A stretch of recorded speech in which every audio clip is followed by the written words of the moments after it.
আমার জন্য এটা একটা বিরাট সৌভাগ্য যে ঢাকা সিটি কর্পোরেশন দক্ষিণের প্রশাসক জনাব আব্দুল সালাম সাহেব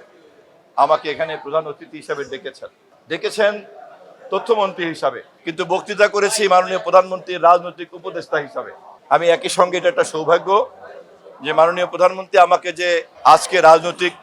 উপদেষ্টা হিসাবে নিয়োগ দিয়েছেন, সে কারণে আমি গভীর কৃতজ্ঞতা জানিয়ে রাখলাম এই সুযোগে। সরাসরি তথ্যের সঙ্গে সংশ্লিষ্ট না যদিও, কিন্তু তারপরেও একজন রাজনৈতিক কর্মী হিসাবে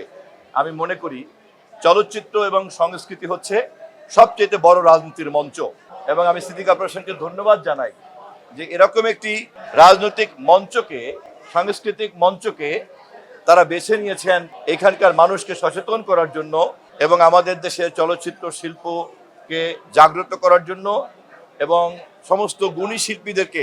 সম্মাননা দেওয়ার মধ্য দিয়ে তাদেরকে এবং ভবিষ্যৎ প্রজন্মকেও তারা অনুপ্রাণিত করেছেন। যেহেতু আমি তথ্যমন্ত্রীর দায়িত্বে ছিলাম, ফলে এই জগতের ভালো এবং মন্দ চিত্রটা আমার কম বেশি জানা আছে।